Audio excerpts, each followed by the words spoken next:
All right, welcome back.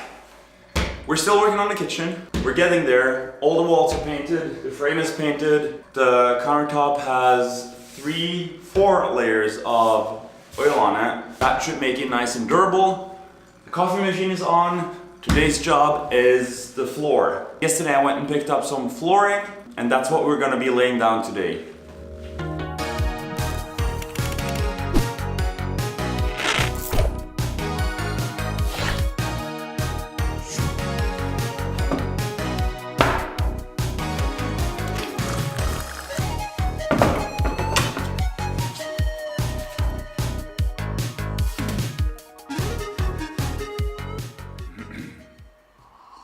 This is what I picked up yesterday.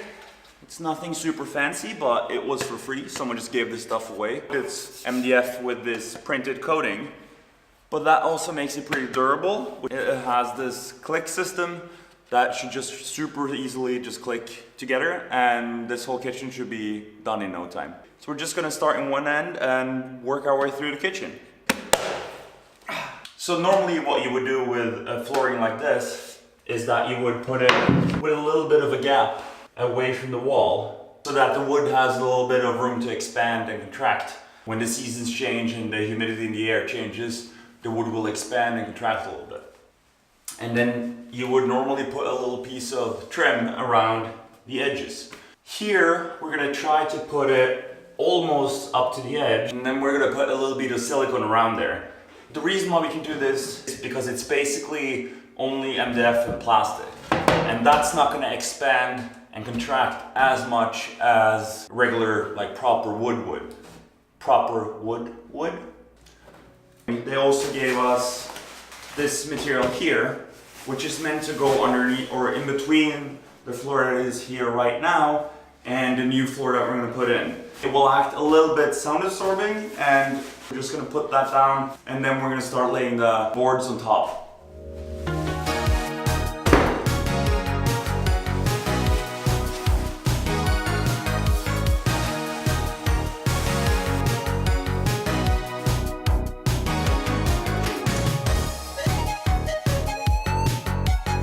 So now that that stuff is in place, we are just about ready to start laying the first panel. However, these boards have these really nice interlocking features, which makes it really easy to lay them very accurately and precisely, which is going to be a huge help for when we start laying the floor. This feature right here, which would end up normally against the wall, will cause the board to be a little bit too far out from the wall for what we are trying to do. We're just going to cut that strip off, and then we'll start laying the floor.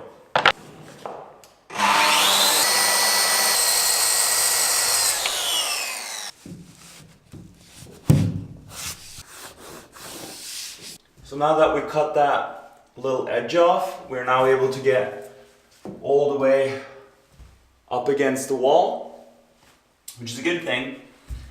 The next thing we're going to do before we lay down the next board is a cabinet for the plug that's going to go in here. And these are the little boxes that house the plug sockets. Super easily, I just measured where that is going to go and drew around it, and now we're going to cut it out with a bandsaw. No, I don't have a bandsaw. Jigsaw.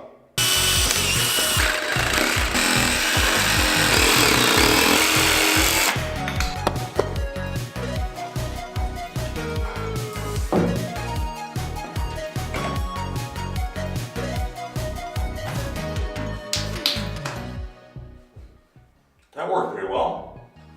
That one is in and fits.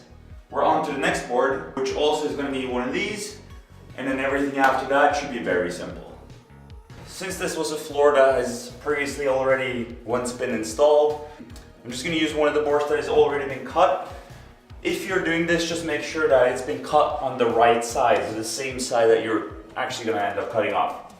And then next step is to just figure out how long it needs to be. You can either measure this, or you can just flip the board. You can make a little mark where the edge is going to meet up.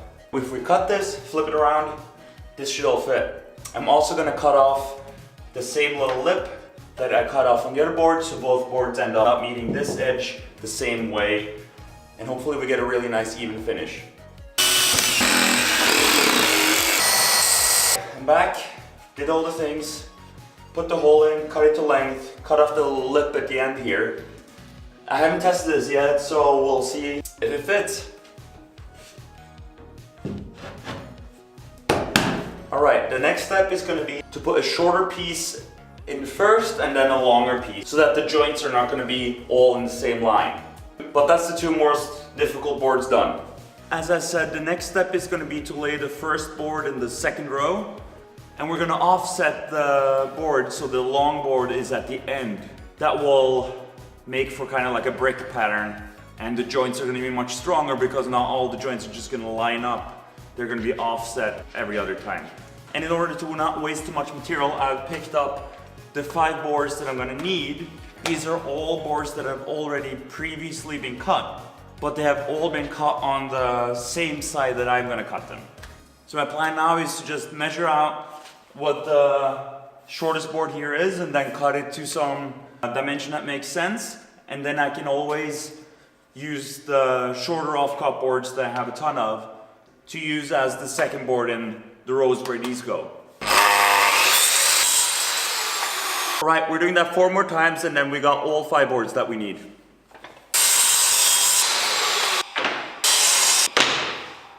That should be it. Let's see how the first board fits. Okay, so as we said, the long one will now go on the opposite end, so that's in towards the wall. Okay, so now we need to figure out the length of the next board. That should be pretty simple. We can just measure that up from the wall and then to that one. We'll cut that board and see how it goes. Ta-da! That should be the right length. It looks like it's gonna fit, but obviously we need to install this one first because otherwise I can't get it in. Because the locking system works in a way that it goes in and down. So this goes first, this goes second.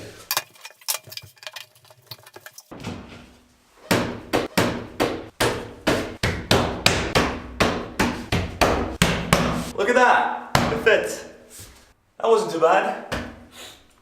Now the rest of the floor is literally just the same thing over and over again. We're gonna do exactly the same thing here, and then we're gonna try to line up all the joints so that every other board, they're gonna line up. This is the next one.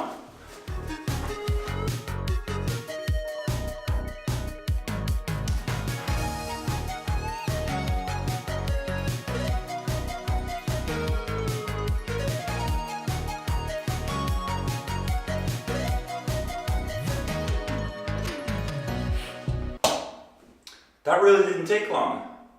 The bit of video you just saw of me putting in the rest of the floor here, that took about 35 minutes. And this is the first time I've ever done it. We're now at the last board, and obviously as you can see they're a little bit too long. This is super easy, just measure out the distance on both sides here. And on this I'm going to leave a little bit more of a wiggle room because we're going to end up putting skirting boards here anyways.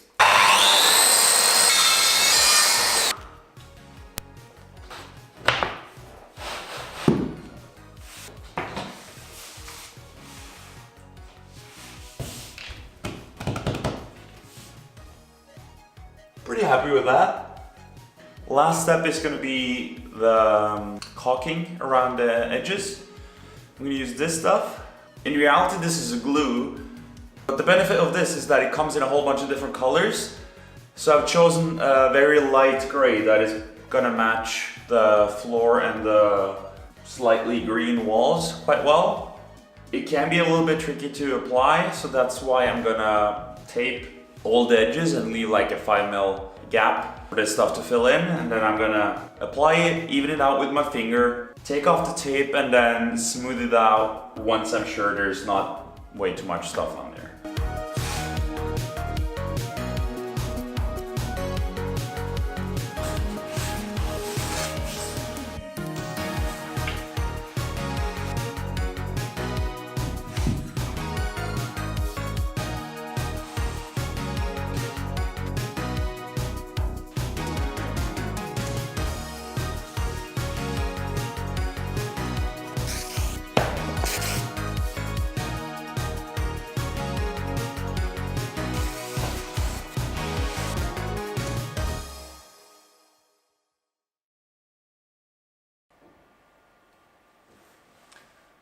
Okay, I think that's it for today, guys. I'm super happy with what we got done today. Laid the entire floor in the kitchen. We still got plenty of stuff left over. Don't really know what to do with that yet. All the flooring is done, all the trim around the edges is done. The plug sockets are back in. And I think that's gonna be it for this video. Next time we're probably gonna tackle the exterior trim. The kitchen still needs a fridge and new fronts for the drawers. And then obviously we still need tables and chairs and some lights in there because right now there's no light in there. Please consider subscribing and give this video a thumbs up if you liked it. And thank you so much for watching. Hope to see you next time. Bye.